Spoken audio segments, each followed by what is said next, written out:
자, 오늘 오후에 함께 볼 말씀은 요한복음 20장입니다. 요한복음 20장.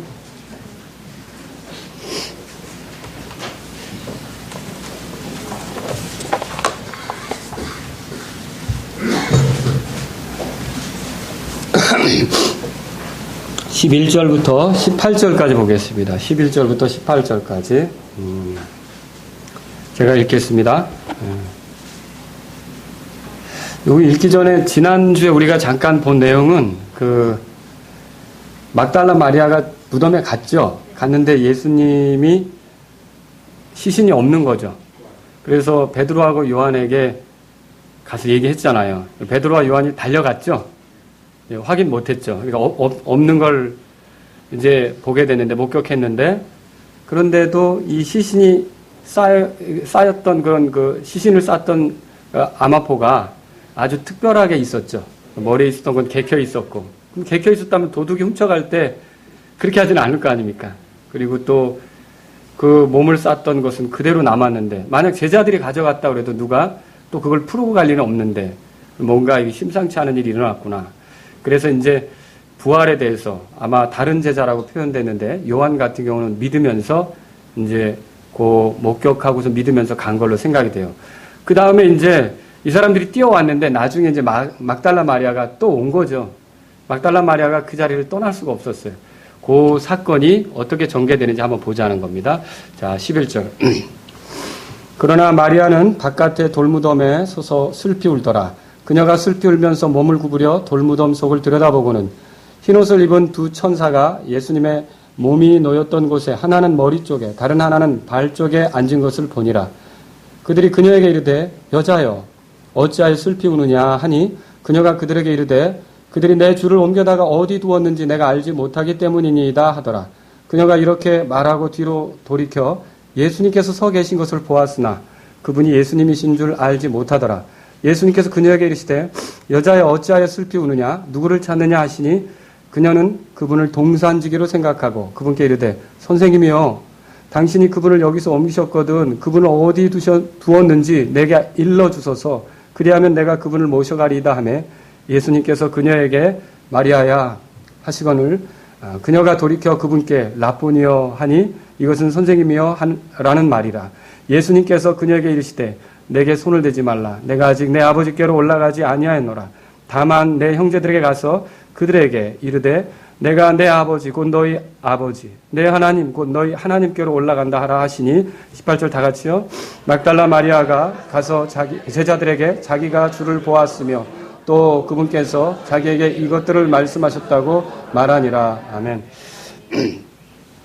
자, 여기 보면 13절에 어찌하여 슬피 우느냐 천사들이 묻죠. 그리고 15절에도 예수님이 어찌하여 슬피 우느냐 이렇게 묻죠. 그래서 제가 오늘 여러분에게 드릴 말씀의 제목은 사실 막달라 마리아는 주님을 굉장히 사랑한 여자거든요. 그런데도 이 상황 속에서 보면 슬피 울고 있어요. 그래서 주님을 사랑하면서 왜 슬퍼하는가 이런 제목으로 여러분에게 말씀을 드리도록 하겠습니다. 자, 주님께서 부활하신 후 하늘로 올라가기 전까지 제자들에게 나타나셨어요. 근데 몇 번 나타나셨는지 여러분 혹시 찾아보신 분 계십니까? 11번 나타나셨어요. 11번 나타나셨는데 제일 먼저 누구에게 나타났느냐? 누굴 것 같습니까? 막달라 마리아입니다. 그래서 마가복음 16장 거기 9절에 보면 막달라 마리아에게 처음으로 나타나셨다고 그렇게 돼 있어요. 그 다음에 두 번째로는요.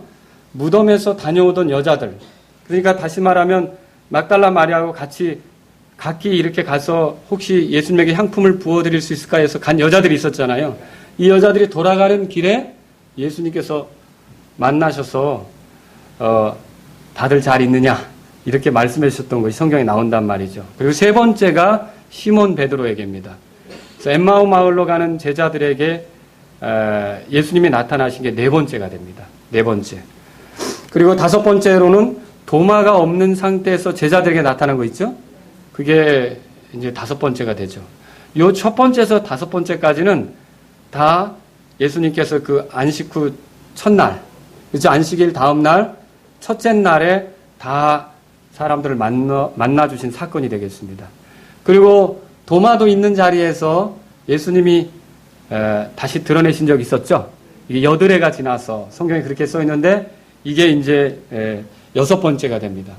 그리고 7번째는 디베라 바닷가에 7명의 어부 출신의 제자들이 다시 고기 잡으러 가는 거 읽어보신 적 있죠? 그때 베드로에게 내가 나를 사랑하느냐 이렇게 물으셨던 그 순간이 7번째 나타났을 때 이렇게 보시면 됩니다. 그리고 8번째는 어느 때냐? 마태복음에 기록되어 있는데 갈릴리의 한 산에서 그들을 모아놓으셨고 그들은 예수님께 경배했다고 되어 있어요. 여러분 부활하신 예수님을 대하는 제자들의 태도를 보면 상당히 다릅니다. 그전하고 다릅니다. 그때 예수님께 경배했다고 되어 있고 예수님은 그때 가라 모든 족속에 가서 가르치고 아버지 아들과 성령의 이름으로 침례를 주고 내가 너에게 명령한 모든 것을 가르쳐 지키게 하라. 이 지상 대명령을 주신 때가 바로 그때다라고 하는 거죠. 그리고 9번째는 어느 때냐? 제일 많은 사람에게 주님이 나타나셨던 때예요. 그래서 고린도전서 15장에 보면 500의 형제에게 일시에 보이셨다는 기록이 있죠. 이때가 이제 9번째죠. 정말 500여 명이나 되는 사람들이 예수님을 한 자리에서 목격하게 되는 죽으셨던 그분이 살아서 그들 가운데 거니시는 걸 목격한 그 순간이 되는 겁니다. 그리고 또 10번째는 어느 때냐? 주께서 주의 사랑하시는 형제였던 야고보에게 저 마리아를 통해서 마리아의 태를 통해서 같이 이 세상에 나오게 된 형제죠. 이 주의 형제 야고보에게 나타냈던 것이 10번째가 됩니다. 야고보는 사실 예수님의 공생의 기간 중 예수님이 이 땅에 사역하시는 때에는 예수님이 그리스도라고는 생각을 못했습니다. 그러나 이렇게 부활하신 뒤에 참으로 단지 자기 형이 아니라 정말 이 땅을 구원하러 오신 분이라는 것을 알게 되었고 예수님을 대하는 태도가 180도로 달라졌죠. 그래서 사도행전을 읽어보면 나중에 야고보가 교회에 그런 예루살렘 교회에 굉장히 중요한 역할을 하면서 섬기는 것을 보게 됩니다. 그렇죠? 그 다음 마지막으로 11번째는 어느 때입니까? 사도행전 1장에 기록되어 있는데 모든 제자들이 올리브산에 모여서 주님이 승천하는 것을 목격하게 된 거 있죠. 그게 11번째예요. 그때 이렇게 예수님이 그들을 떠나 올라가실 때 갈릴리 사람들이 이렇게 쳐다봤죠. 그랬더니 두 천사가 뭐라고 말했습니까? 뭐 이렇게 오랫동안 쳐다보냐고 이렇게 올라가신 예수께서 이렇게 그대로 다시 오실 것이다라고 전해주지 않습니까? 그렇죠? 그게 11번째예요. 이게 예수님이 승천하시기 전에 있었던 거죠. 그러면 그것으로 예수님이 더 이상 나타나시지 않으셨는가? 아니요. 그 이후로도 하늘에 올라가신 뒤에 몇 번 나타나신 게 성경에 나와요. 예를 들면 12번째는 스데반에게 나타났습니다. 스데반이 돌 맞아 죽던 날 하늘이 열리고 스데반이 예수님이 서 계신 걸 보았죠.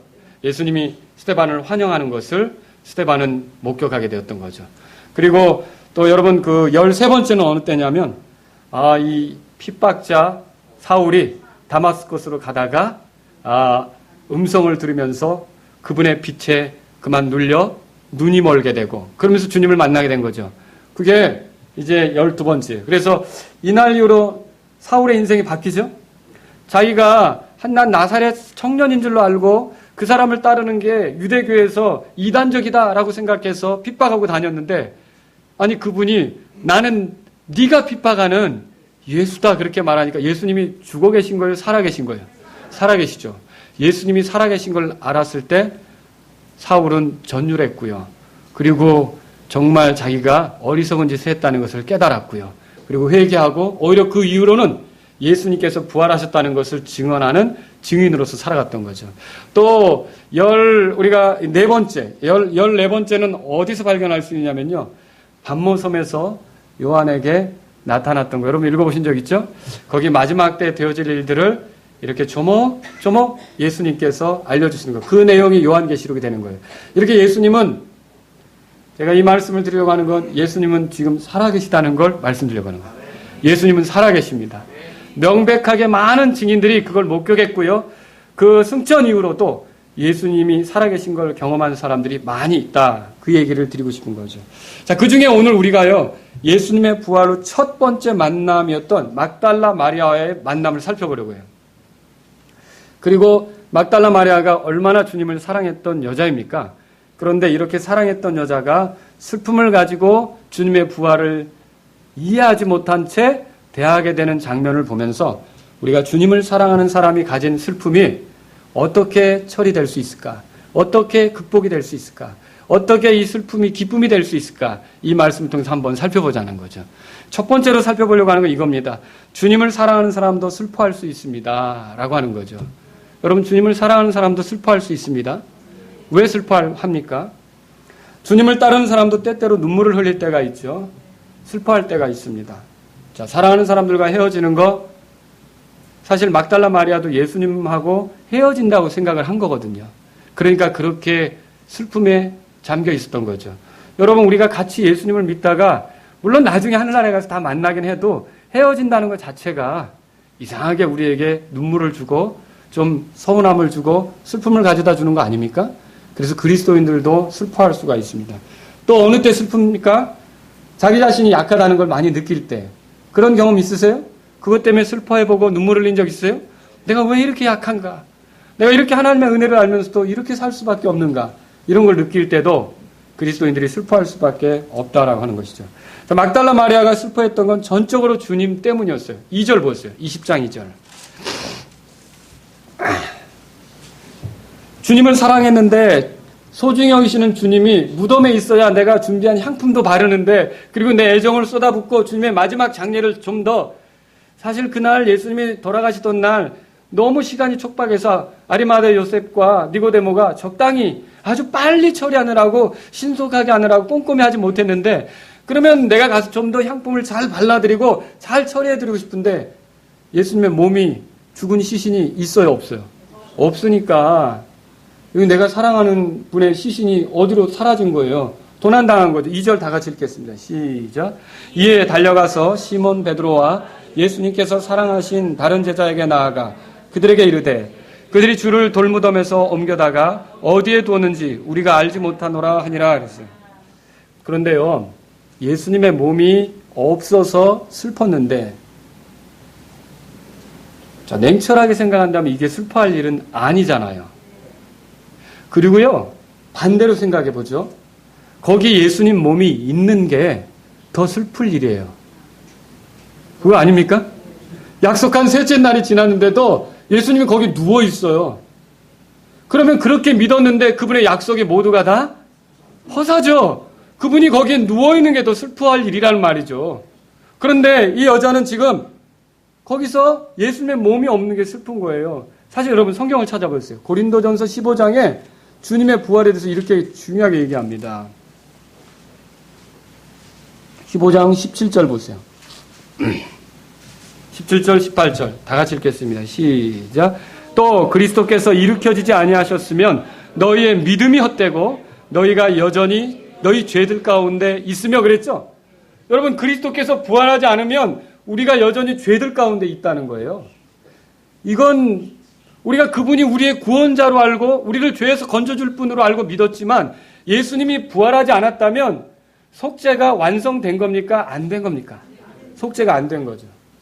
우리의 죄를 위해 십자가에서 피 흘리신다고 했는데 그 피가 하나님 앞에서 받으실 만한 것이 된 겁니까? 안 된 겁니까? 안 된 거죠. 주님이 부활하지 않으셨다면 우리의 죄로 인한 그 속죄 제사가 무의미한 것이 되었다는 뜻이에요. 사실 이 부활은 뭐냐면 죄가 없는 분이 그 희생을 치렀고 하나님을 완전히 만족시킬 수 있는 분이 그 희생을 치러서 그 부활로서 그분이 만약 죄가 있다면 죽어서 살지 못합니다. 근데 죄가 없지만 사람의 죄를 짊어지고 죽었을 뿐이지 그분에겐 죄가 없다는 것이 입증이 되면서 죄 없는 자의 죽음은 혈육이 있는 것이다라는 걸 명백히 하는 게 부활이란 말이죠. 이해하시겠죠? 근데 부활하지 못했다.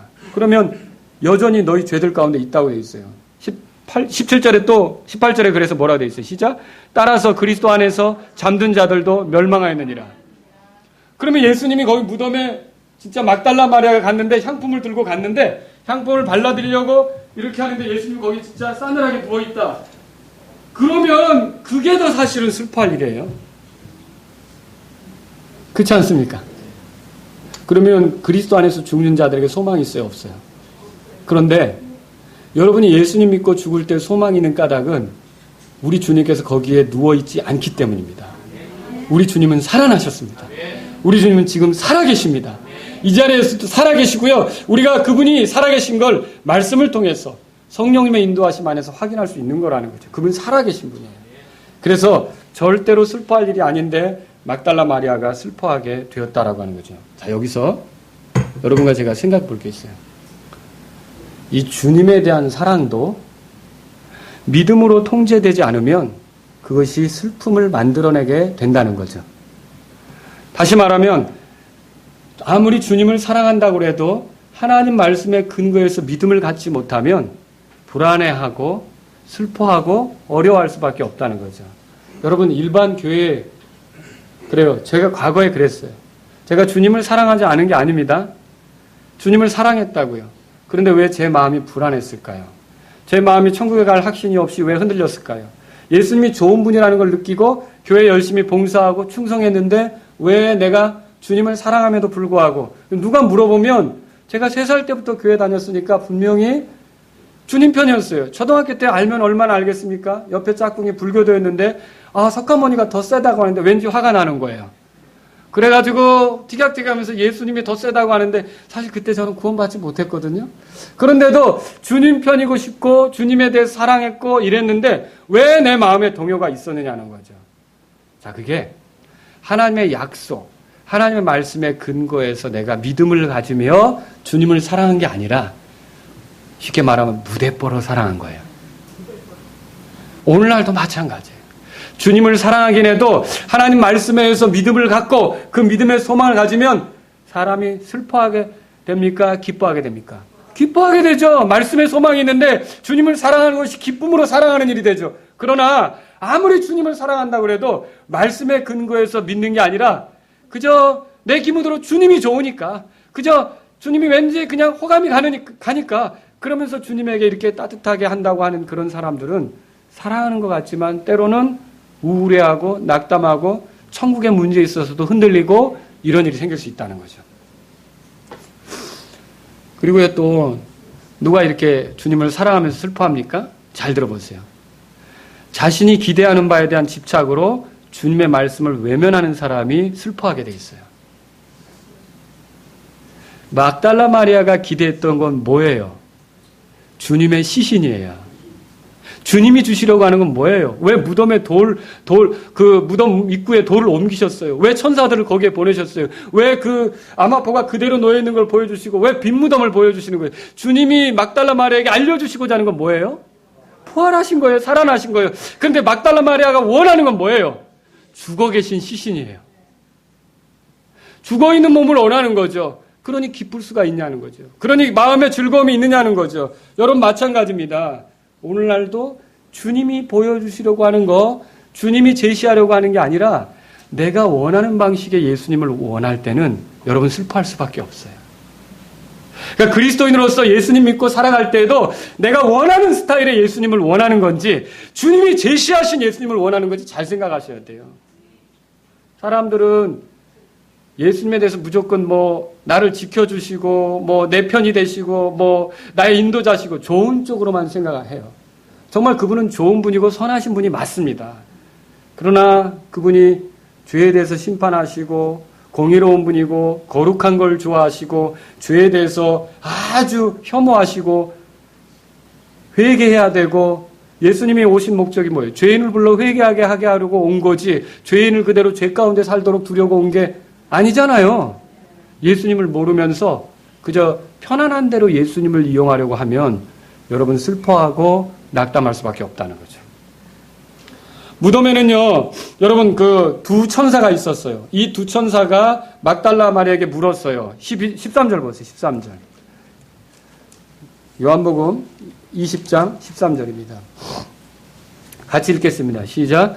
그들이 그녀에게 이르되 여자여 어찌하여 슬피 우느냐 하니 그녀가 그들에게 이르되 그들이 내 주를 옮겨다가 어디에 두었는지 내가 알지 못하기 때문이니이다 그랬어요. 그리고 그 뒤에 이제 예수님이 서 계셨죠? 근데 예수님을 알아봤어요? 못 알아봤어요? 못 알아봤어요. 예수님도 물었어요. 자, 15절 다 같이 읽겠습니다. 예수님께서 그녀에게 이르시되 여자여 어찌하여 슬피 우느냐 누구를 찾느냐 하시니 그녀는 그분을 동산지기로 생각하고 그분께 이르되 선생님이여 당신이 그분을 여기서 옮기셨거든 그분을 어디 두었는지 내게 일러주소서. 그리하면 내가 그분을 모셔가리이다 그렇게 말했어요. 누구를 찾느냐 그렇게 물었어요. 예수님은 이 질문을 가룟 유다와 함께한 사람들에게도 했어요. 누구를 찾느냐 그랬어요. 그때 그들은 누구를 찾았습니까? 죽일 예수를 찾았어요. 죽여야 될 예수를 찾았다고요. 그리고 지금 이 순간도 묻죠. 누구를 찾느냐? 막달라 마리아는 누구를 찾고 있습니까? 죽은 예수를 찾고 있어요. 죽은 예수를 찾고 있다고요. 그러니 사실 예수님은 죽어 있어요? 살아 있어요? 지금 살아 있는데 죽은 예수를 찾고 있으니 살아계신 예수님이 보이느냐는 거죠. 그러니까 그렇게 묻는 분도 사실은 예수님인데 알아봐요, 못 알아봐요? 물론 많이 울어가지고 눈이 막 침침하고 눈물이 쌓여서 그분을 못 알아봤을 수도 있다. 그렇게 말할 수도 있어요. 아니면 날이 아직 밝지 않았기 때문에 그냥 아직 밝지 않은 그런 상황에서 못 알아봤을 수 있다. 아니면 마음의 심경이 복잡하니까 그냥 또렷이 분간이 안 가서 못 알아봤을 수 있다. 그렇게 말할 수도 있지만 여기서 예수님을 못 알아본 궁극적인 이유는 누구를 찾는 거예요, 지금? 죽은 예수를 찾고 있기 때문에 그렇죠. 그래서 이렇게 슬픈 거예요. 주님의 말씀을 붙잡기보다는 자기가 생각한 예수에 빠져 있다는 거죠. 지금도 마찬가지예요.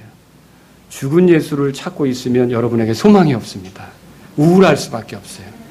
여러분은 살아계신 예수님을 찾고 있습니까? 살아계신 그분에게 의존하고 있습니까? 이 여자는 예수님을 동산지기로 생각했어요. 설마 그분이 예수님이라고는 조금 더 생각하지 못했어요. 그런데 여러분 무엇보다도 그분을 알아보지 못한 게 죽은 예수님을 생각하기 때문이었는데 여러분 여기 보세요. 희한하죠? 그분에게 물어보면서 그분을 찾고 있어요. 웃기죠? 이런 혼란 속에 빠져 있다는 거죠. 그리고 자기를 도와주려고 찾아온 부활하셨다는 걸 확신시키고 그 우울한 상태를 떨쳐버리게 만들려고 찾아온 그 예수님이 보여요? 안 보여요? 그러니까 자기가 생각한 대로 믿는다면 옆에서 나를 도우려고 하는 예수님도 안 보여요. 이게 문제라는 거죠. 그녀는 도대체 예수님께서 살아나셨으리라고는 꿈도 못 꾼 거죠. 마리아가 찾는 것은 예수님의 시신이었지 부활하신 주님이 아니었단 말이죠. 마리아는 주님의 말씀과 상관없는 것을 찾아 헤매고 있었어요. 그분이 약속하신 것과 전혀 상관없는 걸 찾아 헤매고 있었던 거죠. 이런 사람이 낙담 가운데 있고 이런 사람이 슬픔 가운데 있고 이런 사람이 기쁨을 잃어버리는 그 주님을 향하면서도 주님을 사랑하면서도 기쁨을 잃어버리는 신앙생활을 하게 된다는 거죠. 여러분은 지금 무엇을 찾아 헤매고 있습니까? 여러분은 지금 누구를 찾고 있습니까? 예수님께서 말씀하셨던 그 예수님을 찾고 있습니까? 아니면 내가 생각하는 그런 예수님을 찾고 있습니까? 그저 내 자신이 기대하는 그런 예수님, 내가 원하는 그런 스타일의 예수님, 내가 바라는 그런 식의 예수님, 내가 생각하는 그런 방식의 예수님을 찾고 있다면 여러분 기억하십시오. 여러분은 계속 슬프게, 우울하게, 암담하게, 소망도 없이 보낼 수밖에 없다는 거죠. 옆에서 도우시려고 하는 예수님 알아봐요? 못 알아봐요? 못 알아보게 되는 거죠. 막달라 마리아는 그녀가 사랑하는 예수님을 동산지기로 알았어요. 그래서 부탁했어요. 선생님, 그분이 어디 계신지 어디다 두셨습니까? 어디 계시기는 어디 계세요? 바로 지금 자기가 묻는 그분이 그분인데. 왜 이런 식이 됐냐는 거죠. 자기가 생각한 예수님을 찾고 있으니까. 여러분, 우리가 왜 이 성경이 우리 손에 있는지를 알아야 돼요. 하나님을 섬길 때, 예수님을 섬길 때 내가 생각한 방식의 예수님이 아니라 말씀에 기록된 예수님을 찾으시기 바랍니다. 이 말씀에서 제시하신 예수님을 믿으려고 하고 이 말씀에서 알려주신 예수님. 그래서 사람들이 왜 이렇게 구원 못 받느냐 보니까 내가 생각한 방식으로 믿으려고 하는 거예요.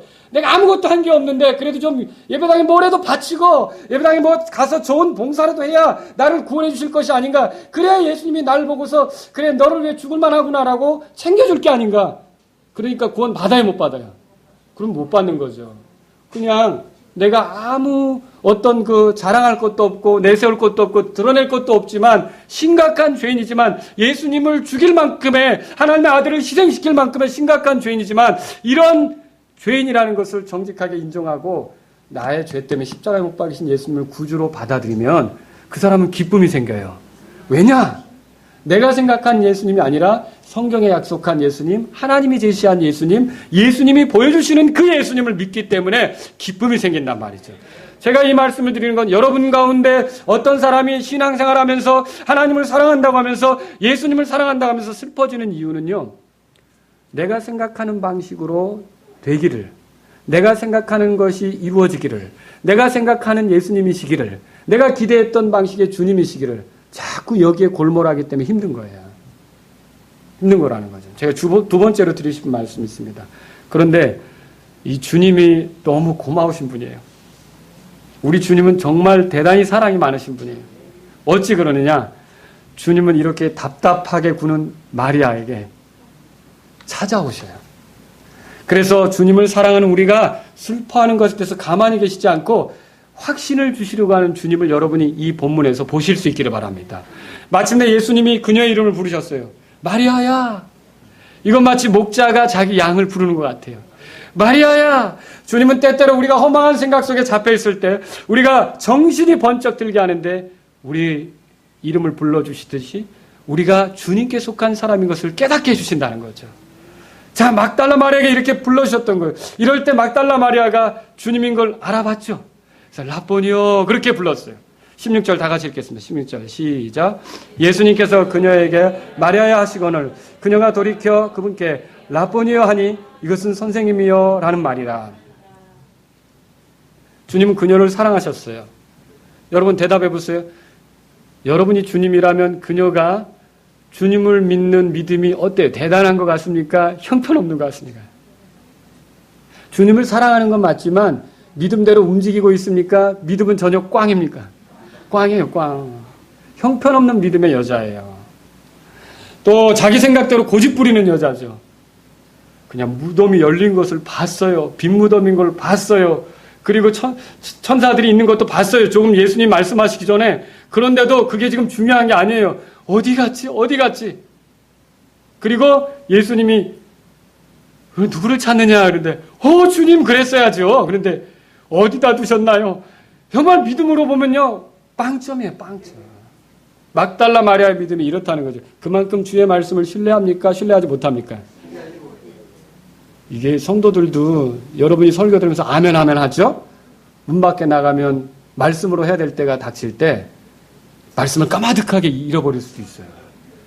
그리고 믿음의 반응이 아니라 기가 막히게 내가 생각한 대로 착착착 선택하고 하죠. 그리고 우울해해요. 그리고 슬퍼하죠. 우리도 때로는 믿음에 있어서 빵점일 때가 있다는 거죠. 그런데 여기 보면 막달라 마리아는 분명히 예수님을 사랑하고 있었어요. 아침 일찍 거기에 온 것도 그렇고 베드로와 요한에게 달려가서 이 놀라운 사실에 대해서 말한 것도 그렇고 또 베드로와 요한이 떠난 뒤에도 그것을 떠나지 못하고 배회하면서 어디 갔지? 여러분 예수님 몸을 찾고 싶어서 이렇게 애를 쓰는 걸 보면 그 자체로 보건대 예수님을 사랑하는 게 커요 적어요? 크죠. 저와 여러분들이 예수님을 사랑하긴 하는데 믿음이 빵점일 때 주님은 어떻게 하시느냐? 포기하는 게 아니라 우리에게 다가오시는 걸 기억하시기 바랍니다. 여기 주님의 사랑이 있어요. 주님은 그녀를 만나주셨어요. 이것은 주께서 부활하신 뒤에 첫 번째로 자기 자신을 드러내신 경우예요. 이걸 믿음 없는 여자에게 자기 자신을 드러내셨다는 거죠. 얼마나 놀라운 겁니까? 우리가 믿음을 보이지 않을 때마다 주님이 불합격 하고 우리를 딱딱 치시기 시작했다면 여기서 예배 드릴 사람 거의 없을걸요, 아마? 그렇지 않습니까? 아닙니다, 목사님. 그래도 저는 이럴지도 모르겠어요. 근데 여기 설교할 사람도 없고, 여기서 말씀 들으면 아멘 할 사람도 없어요. 우리 믿음이 빵점인 게 드러날 때마다 주님이 됐어, 그만 섬겨. 됐어, 그만 다가와. 됐어, 무슨 경배야. 이렇게 했더라면 진짜 예배당 썰렁할 거예요. 그런데 주님을 사랑하는 마음이 있고 우리가 믿음에 있어서 빵점인데도 주님은 말씀으로 끊임없이 우리에게 다가오세요. 성령님을 통해 끊임없이 다가오세요. 그러면서 우리를 확신시키죠. 여러분 주님을 사랑하십니까? 여러분 이게 중요한 거예요. 주님을 사랑하는 게 중요한 거예요. 주님은 이렇게 말씀하셨어요. 나를 사랑하는 자는 내 아버지께 사랑을 받을 것이요 나도 그를 사랑하여 그에게 나를 나타내리라. 요한복음 14장 21절 읽어보신 적 있죠? 주님을 사랑하면 주님은 포기하지 않으세요. 계속해서 그가 부족한 게 많아도 주님에 대한 사랑이 있는 사람에 대해 지속적으로 다가가시고, 베드로도 어쨌어요? 네가 날 사랑하느냐? 주님을 사랑하는 걸 할 때마다 어떻게 했어요? 그럼 내 양을 돌봐라, 이렇게 하면서 맡기는 거 아닙니까? 잠언에 보면 이런 말씀이 있어요. 잠언에 8장 17절에 나를 사랑하는 자들을 내가 사랑하나니 일찍 나를 찾는 자들이 나를 만나리라. 여러분, 주님을 사랑하십니까? 비록 믿음이 없고, 비록 내가 준 말씀을 기억하지 못하고, 또 때로는 육신적인 방식으로 결정한다 할지라도 항상 여러분 십자가에서 자신을 쏟아부어주신 주님에 대한 사랑으로 계속 나아갈 수 있기를 주의 이름으로 바랍니다. 이게 필요한 거죠. 자, 에베소 5장 24절에 사도 바울이 에베소 교회 성도들에게 편지를 쓰면서 끝내는 말에 이렇게 썼어요. 우리 주 예수 그리스도를 성실하게 사랑하는 모든 자에게 은혜가 있기를 원하노라. 여러분, 우리가 주님을 사랑하는데 잘 안 되네요. 주님을 사랑하는데 말씀대로 잘 따르지 못하네요. 주님을 사랑하는데 엉뚱한 선택을 하네요. 주님 사랑합니다. 여러분, 주님은요, 됐어. 그게 뭐야, 정말 찌질한 그리스도인 같이. 이렇게 안 하시고 또 다가오셔서 우리를 추스려 주시고 씻어 주시고 일으켜 주시는 분인 걸 믿으시기 바랍니다. 여러분, 교회가 그리스도께 사랑을 받는 데 있어서 그리스도는 교회를 어떻게 사랑하느냐, 에베소 5장에 나왔죠. 한번 펴보세요. 에베소 5장. 저 참 이 말씀 저에게 많은 위로와 격려가 되고 있습니다.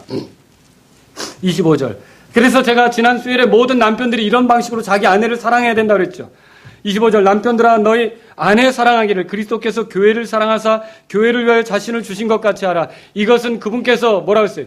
말씀을 통해 물로 씻음으로 교회를 거룩히 구별하고 정결하게 하려 하심이요. 이게 현재 그리스도께서 하시는 일이에요. 그리고 27절은 앞으로 하실 일이에요. 다 같이 읽겠습니다. 시작. 또 그것을 점이나 주름이나 그런 것이 없는 영광스러운 교회로 자기를 위해 제시하려 하심이며 교회가 거룩하고 흠이 없게 하려 하심이라.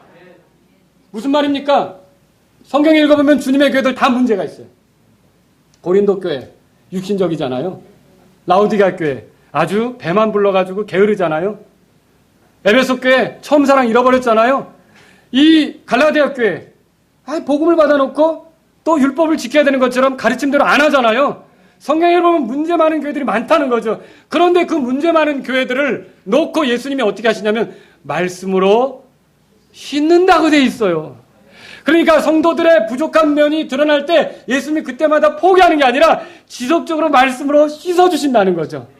내가 주님을 섬기며 살아갈 때 주님 뜻대로 못하는 게 있는데 그때마다 주님은 나를 포기하는 게 아니라 계속 말씀으로 씻어주셔서 온전케 한다는 거죠. 여러분, 이 사랑을 믿으십니까? 그러면 남편이 아내를 사랑하는 뭡니까? 야, 정말 그럴듯한 여자라고 생각해서 결혼을 했더니 이제 몇 개월 지나고 보니까 그게 아니네. 어머, 이런 버릇도 있었네. 아이고, 이거 정말 내가 왜 이런 거 비춰 못했지? 보지 못했지? 정말 눈이 뒤집혔지 그때. 아이고, 앞으로 어떻게 살아가나? 이렇게 속상할 만한 많은 것들이 드러난다 할지라도 그리스도처럼 아내를 사랑하면 어떻게 한다는 거예요? 씻어준다는 거죠.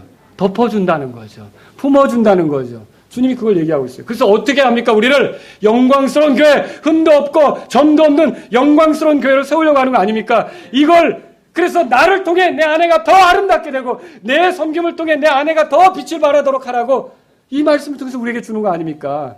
그러면 예수님은요, 우리가 부족한 게 드러났을 때 사실은 우리에게 다가와서 우리를 확신시키시고 우리에게 다시 격려해 주시고 우리가 다시 믿도록 그렇게 도와주시는 긍휼이 많고 사랑이 많으신 분이라는 걸 믿으시라는 거죠.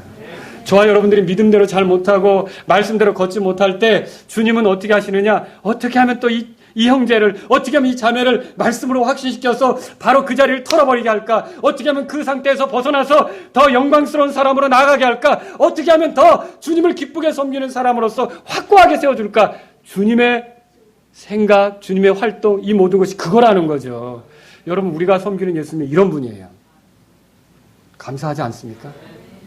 막달라 마리아가 그 믿음이 부족한 걸 보여드렸을 때 딱 누구를 찾느냐? 어디다 두셨습니까? 동산직인 줄 알고 눈 멀었구나 이 맹추야 뭐 이렇게 했어요.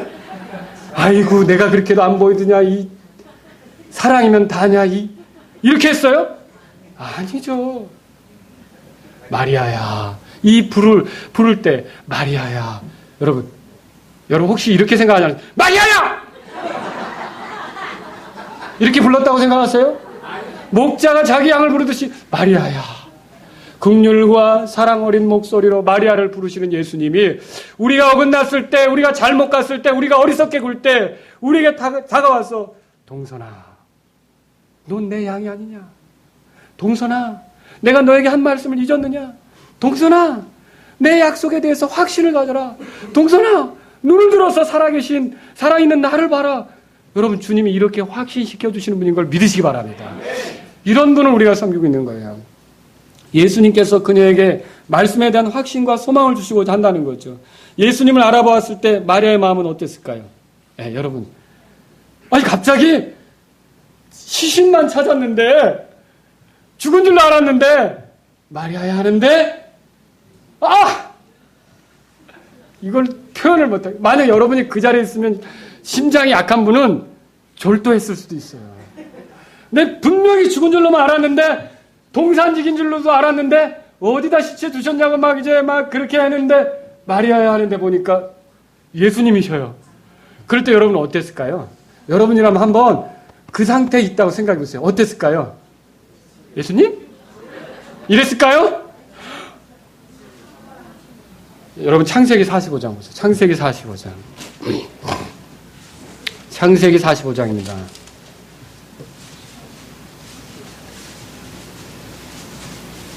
야곱에 대한 이야기를 좀 하고 싶어요. 야곱은 요셉이 죽은 줄로만 알았어요. 그런데 식량 구하러 그 야곱의 아들들이 이집트에 2번 갔다 오더니 2번째 돌아올 때는 희한한 말을 한 거예요. 뭐라 그랬냐면요. 여러분 26절 보세요. 26절. 45장 26절. 다 같이 시작.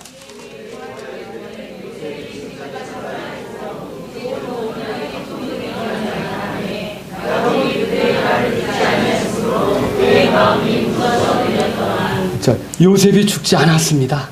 요셉이 살아있습니다. 라니까 야곱이 어땠을까요? 믿겨지지도 않았고요. 그냥 그 말에 뭐가 마음이 내려앉듯이 그냥 뭐가 큰 충격을 받아서 말로 할 수가 없었던 거예요. 그런데 믿겨지지 않으니까 그 다음에 이 아들들이 어떻게 했냐면 요셉이 보낸 수레 있죠. 수레. 자, 그 다음 구절 보세요. 여기 27절에 다 같이 읽겠습니다. 그들이 또 요셉이 자기들에게 말한 모든 말을 그에게 고하매 요셉이 자기를 데려가려고 보낸 수레를 보고서야 비로소 그들의 아버지 야곱의 영이 소생하였더라. 그 수레를 보고요, 이 수레를 보낸 요셉이 아버지에게 전하는 말 있잖아요. 그 말을 듣자 영이 소생했대요. 인생의 모든 낙을 잃어버리고 살던 이 노인이 새 힘이 생기기 시작한 거예요. 그리고서 뭐라 했냐면 28절에 이스라엘이 이르되, 야곱이 이르되 이 말이에요. 조카도다. 왜요? 야, 감사가 넘치기 시작한 거죠. 내 아들 요셉이 지금까지 살아있으니 내가 죽기 전에 가서 그를 보리라. 삶의 모든 소망을 잃고 절망적으로 살아가던 그 더군다나 거기다가 기근까지 만나가지고 언제 죽을지도 모르는 그런 형편에 있는 노인이 내가 가서 누구를 만난다고요?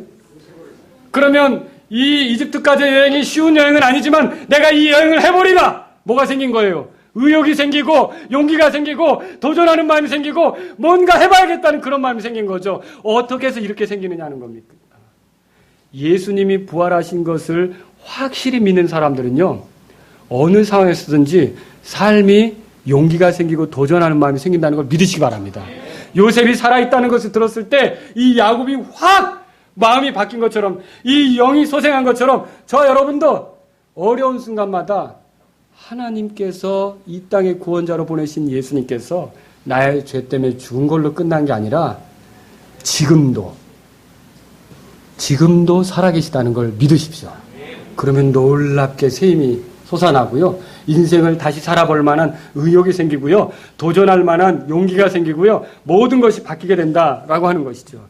예수님의 살아계심을 대면했을 때 막달라 마리아는 어땠을까요? 슬픔은 사라졌어요. 그 다음에 마음은 어땠을까요? 말로 다 할 수 없는 기쁨이 주어지게 된 거죠. 그렇죠? 울음은 어떻게 됐을까요? 울음이 중단됐겠죠. 얼굴이 밝아졌어요. 자, 낙담은 어땠을까요? 낙담도 사라졌죠. 가서 제자들에게 이렇게 알려라. 그러니까 그렇게 전하고 싶은 마음이, 의욕이 막 생기게 되었다라고 하는 거죠. 자, 너무나 기쁜 나머지 어떻게 했어요? 예수님을 붙잡으려고 했어요. 안 그렇게 해서 여러분도 그랬을 것 같아요. 그죠? 죽은 줄로만 알았던 그분이 살아났는데 어떻게 했어요? 너무나 기쁜 나머지 붙잡으려고 했겠죠. 근데 주님이 거절하셨어요. 내게 손을 대지 말라 그랬어요. 그렇죠? 어떤 사람은 이 부분에 대해서 하늘로 아직 올라가지 않았기 때문에 금하신 것이다 이렇게 말합니다. 좀 더 구체적으로 말하면 자신의 피를 하늘 지성소에 드리지 않았기 때문에 금하셨다 이렇게 얘기합니다. 제사장으로 일어나신 주님이 아직 희생을 끝내지 않았다 이렇게 말하죠. 근데 이거 잘못입니다. 자, 이미 십자가에서 다 끝내셨고요. 그 끝내심의 증표가 부활이지 뭔가 할 게 남아있어서 부활이 아닙니다. 우리의 속죄를 위해서는 다 끝났다는 걸 드러내는 게 부활이에요. 여러분 그렇게 믿으십니까? 이런 거가 또 있죠. 침례자 요한이 예수님께 안수할 때 우리의 세상 죄가 예수님께 넘어갔다는데 그 잘못입니다. 만약 그렇게 믿는다면 예수님의 생애 내내 이는 내 사랑하는 아들이요 내 기뻐하는 자라고 하실 수가 없어요. 고개를 돌리시죠. 우리의 죄가 넘어간 건 십자가 위에서입니다. 거기서예요. 그리고 우리의 죄가 끝난 것도 십자가예요. 그러니까 십자가에서 운명하시면서 마지막 말로 뭐라고 했어요? 다 이뤘다가 뭐예요? 다 지불된 거 아닙니까? 그렇죠? 다 지불된 거라는 말 아닙니까? 그런데 뭔가 할 게 남아있는 것처럼 우리의 속죄를 위해서 아니라는 거죠. 이미 다 끝났어요. 여러분 이 여자들을 두 번째로 만난 경우 있었죠. 무덤에 온 여자들을 만났을 때 마태복음 읽어보면요. 그 여자들은 예수님의 발을 만졌어요. 다 끌어안았어요. 그런데 마리아가 너무나 사랑해서 주체할 수가 없어서 이렇게 예수님에게 달려들 때 예수님은 그것을 금하셨어요. 여기서 이제 참 예수님이 지혜롭게 하신 거예요. 이 마리아의 접근을 금하셨고요. 이게 모든 목사들도 배워야 될 거예요. 이게 지혜롭게 이렇게 제지하셨고요. 오히려 그게 아니라 여기 뒤에 뭐라고 말하고 있습니까? 뒤에. 자, 여러분 요한복음 20장 보세요. 20장 거기 내가 아직 아버지께로 올라가지 아니했다 그렇게 돼 있죠? 그래서 아직 더 기회가 있는 거예요. 더 제자들을 만나주시는데 몇 번이나 만나주셨다고 돼 있어요. 성경에는 11번이죠. 예, 이렇게 제자들을 만나주시면서 그간의 제자들과 충분히 대면할 수 있고 마리아도 또 그렇게 대면할 수 있단 말이죠. 그래서 지금 중요한 건 너처럼 이렇게 믿지 못하고 우울해하는 나를 사랑하는 제자들에게 서둘러 가서 그러니까 주님의 마음에 뭐가 있냐면 이렇게 슬퍼하고 낙담 중에 있는 제자들을 빨리 깨어나게 하고 싶은 마음이 있는 거예요. 거기서 마리아 혼자 좋아가지고 안고 뭐 이렇게 하는 그게 아니라 너가 지금 빨리 제자들에 가서 내가 살아있고 내가 일일이 말한 것을 전하라 이렇게 얘기하는 것이라는 거죠. 로마서 4장 펴보세요. 로마서 4장 로마서 4장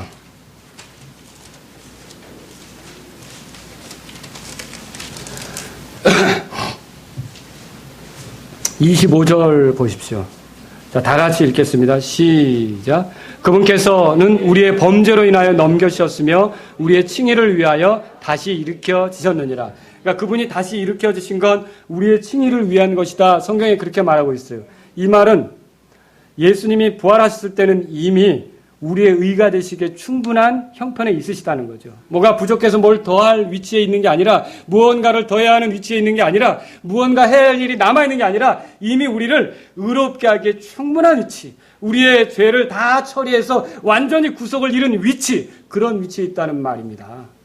그래서 여러분은 이 시간에 예수님께서 나에게 손을 대지 말라, 이게 뭐가 덜 끝나서가 아니라 지금 내가 더 있을 것이고 우리가 충분히 시간이 있을 것이고 너처럼 그렇게 괴로워하고 낙담 중에 있는 사람에게 가서 확신시키는 게 사실 예수님의 마음이 그 마음이라는 거죠. 여러분과 제가 우울해하고 낙담되어 있으면 어떻게 해서든지 주님은 우리를 확신시키시기를 원하시는 분이에요. 그래서 그렇게 다가오시는 거죠. 마태복음 28장에 보세요. 마태복음 28장에 보면요. 마태복음 28장에 두 번째로 여러분 이 여자들도 예수님 만나러 같이 왔었어요. 근데 막달라 마리아가 베드로하고 요한에게 간 사이에 이 여자들은 주변을 배회하다가 이제 돌아가게 된 거죠. 근데 돌아가는 길에 이제 예수님을 만나죠. 거기 보면 8절에 그들이 큰 두려움과 기쁨을 가지고 서둘러 돌무덤을 떠나 그분의 제자들에게 말을 전해주려고 달려가니라 그랬죠. 천사가 이 여자들에게 너희가 나사렛 예수를 죽은 자 가운데서 찾느냐, 살아나셨다 이렇게 알려주셨잖아요. 그런데 9절에 보세요. 그들이 그분의 제자들에게 말하러 갈 때 보라 예수님께서 그들을 만나 이르시되 다 잘 있느냐 하시거늘 그들이 나와 그분의 발을 붙잡고 그분에게 경배하니라. 근데 여기 희한한 게 있어요. 제가 계속 여러분에게 말씀드리는데 예수님이 부활하신 데에는 경배한다는 말이 많이 나와요. 사실은 막달라 마리아가 되게 믿음이 없는 여자가 맞는 게 라보니여 하면 안 돼요. 도마처럼 나의 주, 나의 하나님 그랬어야 돼요. 근데 되게 믿음이 없는 거예요. 여전히 뭐라 부르는 거예요? 선생님, 아니 뭐 옆집 아저씨 선생님이라뇨. 선생님이 아니에요. 여러분이 성경을 잘 읽어보시면요. 요한도 어떻게 했냐면 예수님에게, 살아있을 때 예수님에게 기대가지고 어떻게 했냐면 누가 주님을 팔 건지 이렇게 아주 친근하게 물었잖아요. 기대가지고. 근데 요한계시록에서 요한이 그 예수님의 증언, 예수님이 그 말씀하신 거, 그 예언에 대해서 이렇게 받아 적은 다음에 예수님에게 나아갈 때 어떻게 합니까? 엎드리잖아요. 여러분, 부활하신 예수님은요, 우리가 뭐 친구 예수님 이렇게 하는데 그거 아니라 그랬잖아요. 주님이 우리를 친구로 여길 망정 우리가 그렇게 가볍게 예수님을 생각할 게 아니라는 거죠. 그분은 하나님이신 것이 명백하게 입증된 거예요. 하나님으로서 죄인들을 위해 죽으신 게 명백하게 입증된 거예요. 그런 분을 대할 때, 죄 많은 나를 위해 찾아오신 그 하나님을 대할 때 우리는 그 사랑에 그만 눌려서 나의 주, 나의 하나님 이렇게 고백할 수밖에 없는 거죠. 그분 앞에 경배드리는 게 마땅하죠.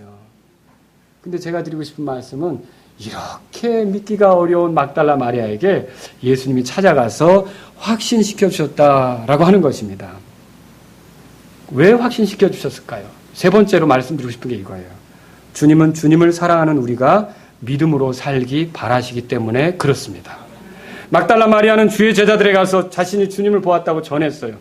마가복음 16장 보세요. 자, 막달라 마리아가 얼마나 신났을까요? 얼마나 기뻤을까요? 살아계신 주님을 만나는데요. 그렇죠? 그래서 주님이 가서 전하라고 그랬잖아요. 뭐라 그랬냐면 나의 하나님, 너의 하나님, 그분께로 올라간다. 이렇게 이제 전하라고 그랬잖아요. 전하는데 16장 보세요. 9절. 이제 예수님께서 주의 첫날에 일찍 일어나신 뒤에 전에 친히 몸속에서 7마귀를 내쫓아 주신 막달라 마리아에게 뭐라고 돼 있죠? 처음으로 나타나시니라. 그녀가 가서 그분과 함께하던, 이 자세한 내용은 마가는 생략하고 있어요. 그녀가 가서 그분과 함께하던 사람들이 애곡하며 슬피 울고 있을 때, 자, 이 사람들은 또 왜 이렇게 울고 있어요? 주님 사랑해요? 안 사랑해요? 사랑하죠. 근데 왜 또 슬퍼해요? 마리아랑 똑같은 거예요. 사랑하지만 주님의 약속 기억해요? 기억 못하는 거죠. 말씀대로 믿는 거예요? 아닌 거죠. 그러니까 여기 슬피 울고 애곡하고 있는 거죠. 그들에게 마리아가 가서 고했어요. 뭐라 그랬냐면 11절 다 같이요. 시작. 그들은 그분께서 살아계시다는 것과 그녀에게 보이셨다는 것을 듣고도 아이쿠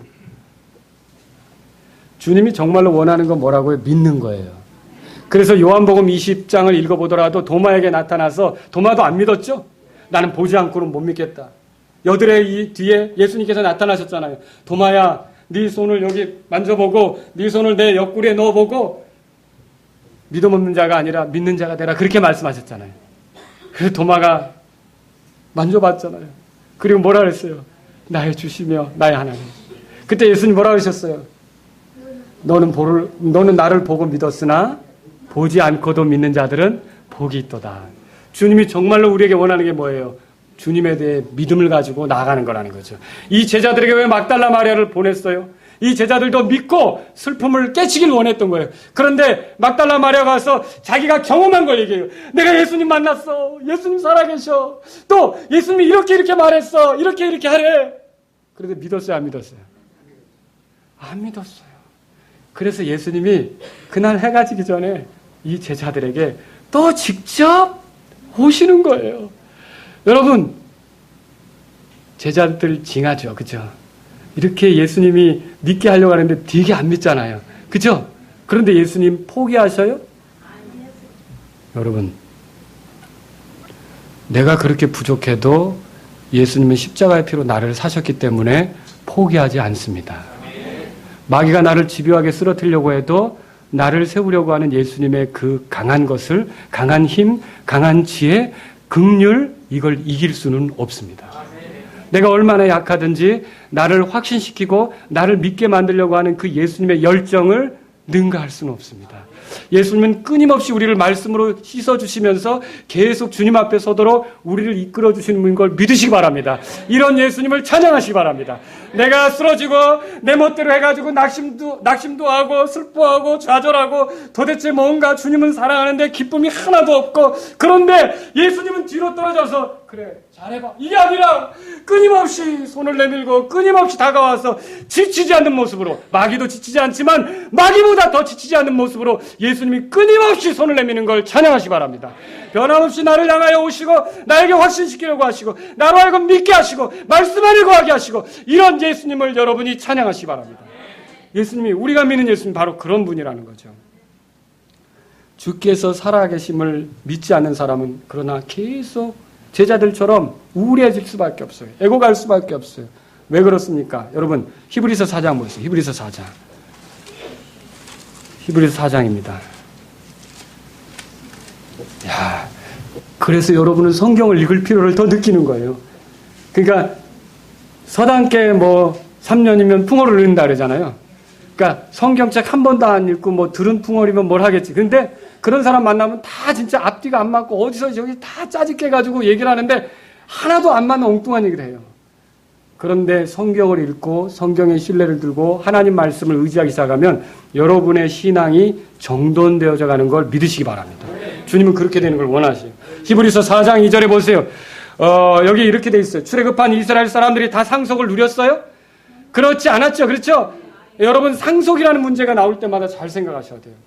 그리스도인이라고 다 같이 한나라에 가는 건 맞지요. 하나님의 왕국에 참여하는 건 맞지요. 거듭나면 하나님 왕국에 들어가잖아요. 그러나 누리는 상속은 다 틀려요. 출애굽했을 때도요, 시므온 족속 처음에 나올 때는 많았다고요. 그런데 계속 모세 사역에 대적하고 불평하고, 여러분 알죠? 고라당 반역에 참여하고 나중에 출애굽하고 그 가나안 향해서 들어갈 때 요르단 동편에서 시므온 족속이, 그 강대한 족속이 제일 수가 적어졌어요. 근데 성경 뭐라고 돼 있냐면 그들의 수에 따라 땅을 분배하라는 거예요. 땅을 분배하라는 거죠.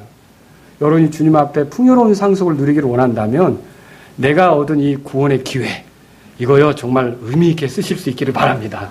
믿음으로 반응해서, 왜냐? 믿는 사람들이 그 가나안 땅에 들어간 거예요. 똑같이 믿는 사람이 들어가서 하나님의 왕국에, 하늘의 왕국에 들어가서 상속지를 더 많이 누려받게 되는 거죠. 여러분 보세요. 그래서 히브리서 4장 2절에 다 같이 읽겠습니다. 시작. 우리뿐만 아니라 그들에게도 복음이 선포되었으나 선포된 말씀이 그것을 들은 자들의 속에서 믿음과 섞이지 아니하였으므로 그들에게 유익을 끼치지 못하였느니라. 믿음과 섞이지 않으면 하나도 유익이 안 돼요. 예수님은 뭘 약속했어도 믿지 않으면 하나도 유익이 안 된다는 거죠. 왜 그래서 우울함과 슬픔과 낙담 중에 있느냐? 믿지 않기 때문에 그래요. 특히 뭘 믿지 않느냐? 여러분 보세요. 십자가에서 예수님께서 죽으셨다는 거, 그 다음에 자신의 죄 때문에 희생당하셨다는 거 믿으십니까? 네, 그래서 죄사함 받았다고 좋아하죠. 천국에 가는 하나님의 자녀가 됐다는 거 믿으십니까? 그런데 여기서 이거예요. 여러분 정말 하나님께서 살아계신 것, 그것처럼, 자, 예수님이 하나님으로서 지금도 살아계신 걸 믿으십니까? 예수님이 살아계신 걸 믿는 사람은요, 슬픔이 사라지게 돼 있어요. 예수님이 살아계신 걸 믿는 사람은요, 낙담이 사라지게 돼 있어요. 예수님이 하나님이 살아계신 걸 믿는 사람은요, 코너에 몰렸어도 예수님을 향하여 부르게 돼 있어요. 근데 예수님이 살아계신 걸 잊어버리면 어떻게 되느냐? 절망하게 돼 있어요. 예수님이 살아계신 걸 잊어버리면 예수님께 도와달라고 손을 못 내밀어요. 예수님이 살아계신 걸 잊어버리면 기도하지 않게 되는 거예요. 예수님이 살아계신 걸 잊어버리면 그냥 마음이 힘들어지는 거예요. 그러나 그 순간이 바뀔 수 있는 비결은 어디 있냐? 예수님이 지금도 살아계심을 믿으시기 바랍니다. 지금도 살아계셔요. 그래서 내 고뇌에 몰렸을 때, 낙담 중에 있을 때, 힘들 때, 어려울 때, 절망스러울 때 다른 걸 생각할 게 아니라 나를 위해 죽으신 그분이 부활하셔서 지금도 살아계셔서 나를 향하여 손을 내밀고 계시고, 내가 부르짖기를 원하고 있고, 내가 찾아오기를 원하고 있고, 내가 간구하기를 원하고 있고, 그 예수님의 이름으로 나오기를 원하고 있다는 걸 믿으시기 바랍니다. 그럼 우리의 삶이 달라지는 거예요. 예수님이 살아계신 걸 믿으시냐는 거죠. 근데 살아계시다는 것을 우리가 거래처에서도 잊어버려요. 아주 험악한 직장 상사를 만나면 잊어버려요. 또 어떤 문제가 생기면 잊어버려요. 살아계신 걸 잊으니까 어떻게 처리해야 될지 몰라요. 그다음부터 내가 처리해야 되죠. 내가 처리해야 되니까 힘든 거죠. 그런데 우리가 그런 순간마다 살아계신 주님께서, 주님, 이 형편 아시죠? 이 형편에 주님의 손을 좀 대주세요. 주님이 좀 도와주세요. 전 정말 노력하고 있지만 잘 안 돼요. 주님이 해결해 주셔야만 할 것 같습니다. 살아계신 주님께 여러분이 나아가시기 바랍니다. 그런 사람은 달라져요. 히브리서 3장 보세요. 그 위에 13절 보세요. 오직 오늘이라 불리는 때에 서로 날마다 권면하여 너희 중에 아무도 죄의 속임수를 통해 강팍하게 되지 아니하도록 하라 그랬어요. 여러분, 우리 마음이 때때로 강팍하게 굳어질 수 있어요. 하나님 말씀을 알고 있고 예수님이 살아계신 걸 분명히 어느 땐가는 노래도 했고 알고 있다고 하지만 예수님 살아계시지 않은 것처럼 강팍하게 계속 어두운 구석을 향해 들어갈 수도 있다는 거죠. 돌아서세요. 그런 걸 끝내세요. 살아계신 예수님이 계신데, 여러분, 살아계신 예수님을 생각하면요, 마음이 밝아지게 돼 있어요. 분명합니다. 마리아는 다른 제자들에게 이렇게 말했을 것입니다. 살아계신 예수님께서 이 말씀을 하셨습니다. 내 형제들에게 가서 그들에게 이르되 내가 내 아버지 곧 너희 아버지, 내 하나님 곧 너희 하나님께로 올라간다. 이렇게 말하라고 했습니다. 근데 여기서요, 이렇게 믿지 않고 우울하게 보내는 제자들을 예수님 뭐라고 말씀하시는 거냐면, 여기 보세요. 요한복음 20장 거기 보니까 이렇게 써 있어요. 이 요한복음 20장 거기 보세요. 내 형제들에게 가서, 찾으셨습니까? 17절입니다. 내 형제들에게 가서. 이렇게 믿음이 없는 사람들을 예수님 뭐로 간주하고 계세요? 형제들로 간주하고 있어요. 그리고 내 하나님, 너희 하나님. 그렇죠? 그렇게 말하고 있죠? 내 아버지, 너희 아버지. 한 가족이라고 설명하고 있어요. 여러분, 이거예요. 여러분은 가족에 대해서 어떻습니까? 가족은, 제가 살아보니까 우리가 5명의 가족이 있어요. 예수님 모시고 예수님까지 6분. 예? 그런데 이 5명이 살아가는데 보니까 안 맞을 때도 있어요. 그리고 눈에 거슬릴 때도 있어요. 신경 쓸 때도 있어요. 근데 가족은 어떻죠? 가족은 늘 같이 간다는 거죠. 하나님은요, 우리에게 이 모습을 보여주고 있어요.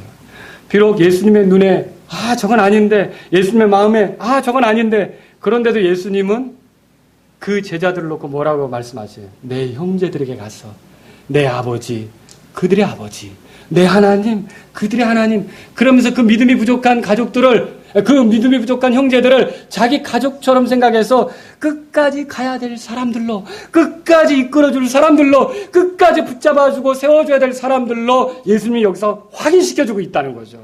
이게 얼마나 놀라운 사랑입니까? 여러분과 저에 대해서 주님은 마음에 들지 않는 게 많아요. 구원받고 나서도 엉뚱하게 살아가는 거, 잘못 사는 거, 말씀대로 하지 않는 거, 설교 들을 때는 아멘 해놓고 자기 방식으로 사는 거, 이런 모든 걸 다 알지만 그럼에도 불구하고 예수님은 끝내지 않고 어떻게 하시냐면 끊임없이 같이 가야 될 가족처럼 나를 향해 손을 내밀고 함께 가자고 하시고, 잘해보자고 하시고, 그래가 둘을 털고 일어나자고 하시고, 믿으라고 하시고, 격려하시는 주님을 찬양하시기 바랍니다. 우리가 섬기는 예수님이 이런 분이에요. 근데 이런 것들을 실상은 이 교회 안에서 해보라는 거죠. 교회 안에서 다른 지체가 내 눈에 들지 않을 때 여러분 그 지체를 생각하기보다 내가 얼마나 주님의 눈에 들지 않는지 한번 생각해 보셨습니까? 그 지체가 내가 바라는 대로 되지 않을 때 내가 주님 바라는 대로 안 되는 걸 한번 생각해 보셨냐는 거죠. 내가 그렇게 못해도, 그렇게 안 돼도 주님은 나에게 형제, 내 아버지가 너의 아버지고 내 하나님이 네 하나님이고 너랑 나랑은 가족이다. 내가 너를 끝까지 이끌어 주려고 한다. 여러분, 이런 사랑을 우리가 누리고 있다면 우리 지체들 향해 그렇게 나아갈 수 있기를 주의 이름으로 바랍니다. 예수님은 마치 큰 형님처럼 그렇게 말씀하신다는 거죠. 주께서 말씀하셨어요. 내가 너희 하나님께로 올라간다. 여러분 들어보세요. 17절에 그렇게 써 있죠. 너희 하나님께로 올라간다. 여러분 여기서 예수님이 하나님과 같은 그렇게 높여주신 거예요. 그러니까 예수님이 죄가 있다면 가능해요? 예수님이 더러운 존재라면 가능해요? 아니죠. 예수님은 완전히 거룩하고 흠없는 존재로서 아버지와 나란히 계시면서 모든 걸 심판하실 수 있는 위치에 있게 되시는 거죠.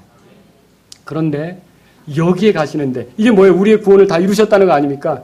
그런데 내 하나님께로 간다고만 하시지 않고요. 너희의 하나님께로 간다고 해요. 그 말이 무슨 뜻입니까? 너희도 거기에 올 거다. 내가 너희 죄를 다 처리했고 살아났고 부활했고 거기에 올라갈 텐데 내가 너희 하나님께로 가니까 내 하나님이 아니라 너희 하나님이란 말은 뭐냐면 마침내 여러분과 저도 그분 앞에 설 거예요. 지금은 믿음이 부족하고 자꾸만 넘어지고 약한 모습을 드러내더라도 주님은 우리가 거기에 설 거라는 걸 제시하고 있다는 거죠. 놀라운 사랑 아닙니까?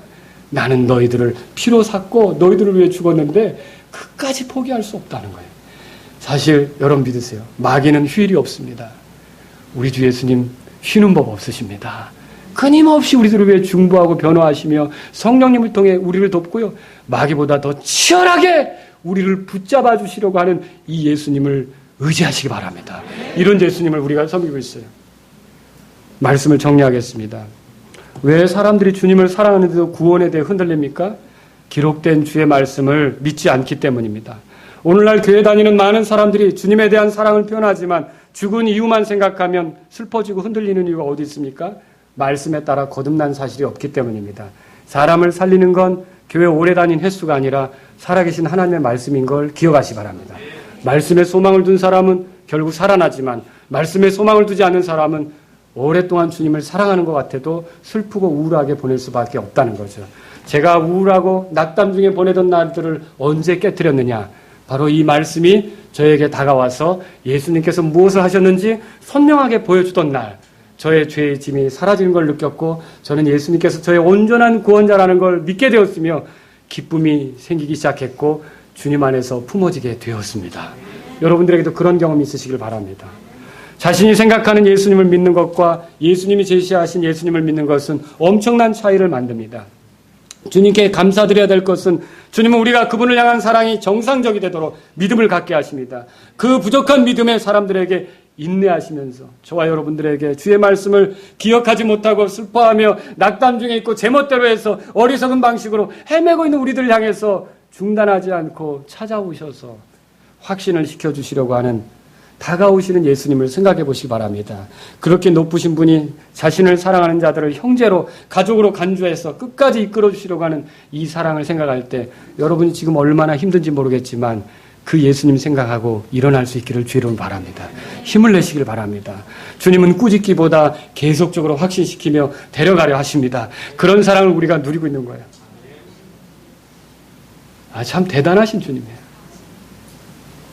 주님은 우리에게 자신이 살아계심을 알려주시고자 합니다. 바로 지금도 주께서 살아계심을 믿기 원하십니다. 여러분에 대해서 여러분은 주님에 대해서 어떻게 생각하십니까? 주님을 죽어 계신 분으로 생각하지 않습니까? 주님은 살아계신 분이십니다. 어떤 일도 할 수 없는 것처럼 주님에 대해서 무기력하게 주님은 죽어 있는 것처럼 그렇게 생각할수록 여러분 낙담할 수밖에 없어요. 그러나 코너에 몰렸을 때 좀 슬퍼질 때, 혹은 좀 힘들어질 때, 혹은 삶이 버거울 때, 그때마다 예수님께서 살아계시다는 것을 떠올리세요. 말씀에 의지해서 떠올리세요. 이 순간도 주님이 살아계시지. 그럼 놀랍게 야곱이 소생함을 얻은 것처럼, 영적으로 소생함을 얻은 것처럼, 여러분도 그 살아계신 주님을 바라보는 순간, 독수리가 날개치며 올라가 같은 새 힘을 얻게 될 줄로 믿으시기 바랍니다. 그것이 우리가 살아날 길이라는 거죠. 주님은 우리에게 자신이 살아계신 걸 알려주기를 원하세요. 시신이신 예수님을 믿는다면 절망할 수밖에 없어요. 시체인 예수님을 믿는다면 소망이 없어요. 그래서 어떤 영국의 배 타고 다니는 이제 선장, 배를 크게 움직이고 다니는 사람이 있었어요. 그런데 거기에 이제 갑판장이 이렇게 이제 깃발을 달잖아요. 길을 다는데, 영국 길을 다는데, 오늘은 조기를 다룰까요? 이렇게 물었어요. 왜 그러냐 그랬더니, 오늘이 고난주간 아닙니까? 고난주간의 시작이 아닙니까? 항의하는데 조기를 달겠다는 거예요. 근데 그 사람은 왜 그러냐면 자기 선장이 그리스도인인 걸 알고 조금이라도 예우를 표하려고 오늘은 조기를 다를까요? 여러분 조기 아시죠? 이렇게 좀 슬픈 때 이렇게 다는 기. 그때 선장이 무슨 말이냐고. 내 주님은 지금도 살아계시다고. 이렇게 얘기했대요. 여러분 주님은 지금도 살아계세요. 예수님을 여러분이 살아계신 예수님을 믿는다면 삶의 변화가 있다는 것이죠. 믿지 않는 악한 마음을 버리고요. 주님은 우리가 부활하신 주님에 대한 확신으로 인생을 보내기를 원한다는 걸 여러분이 알고서 우리가 알고 있는 성경의 내용들이 우리의 삶의 실체가 되도록 믿음으로 나아갈 수 있기를 주의 이름으로 바랍니다. 그것이 우리를 향해 끝없이 손을 내밀며 사랑하시는 주님에 대한 우리의 올바른 태도라는 걸 기억하시기 바랍니다. 우리 다 같이 일어서시겠습니다. 여러분 오늘 이 말씀을 들으시면서 혹시 내가 왜 그렇게 암담하게 살았던가, 내가 왜 그렇게 어둡게 살았던가, 살아계신 주님을 생각하지 못하고 왜 이렇게 살았던가, 왜 나는 내 방식대로의 기대를 하면서 살았던가, 왜 내가 원하는 방식대로 이렇게 살았던가, 이게 아니었구나. 나는 살아계신 주님을 믿고 살아계신 주님이 제시한 방식으로 주님을 믿고 살아계신 주님을 더 믿는 그런 믿음으로 나아가야겠다. 이런 마음이 있으시다면 오늘 여러분이 이 말씀에 의지해서 나아가시 바랍니다. 주님, 제가 믿음이 없는데도 불쌍히 여기시고 끊임없이 다가오시다니, 끊임없이 손을 내밀다니, 끊임없이 붙들어주면서 내가 온전하게 되도록 저 아버지 하나님께로 올라가기까지, 영광스럽게 되기까지 나를 말씀으로 씻어주시면서 계속 함께 하시다니 주님 너무 감사합니다. 나는 이제 주님께 믿음으로 반응한 사람이 되었으면 좋겠습니다. 나는 주님께 믿음으로 나아가는 사람이 되었으면 좋겠습니다. 나는 주님께 어리석은 생각을 버리고 내가 기대했던 방식의 그런 예수님을 찾는 게 아니라 살아계신 예수님을 찾고 죽은 예수님이 아니라 지금도 생생하게 내 삶을 건드려줄 수 있는 예수님, 만져주실 수 있는 예수님, 내가 부르면 응답하실 수 있는 예수님, 이 예수님을 찾고 정말 내 삶이 주님 앞에 변화되기를 원합니다. 여러분 이런 마음이 있다면 이 시간 주님께 나아가십시오. 살아계신 예수님, 부활하신 예수님, 지금도 나를 지켜보시는 예수님께 내 삶을 맡깁니다. 그런 분들은 주님께 나아가시기 바랍니다.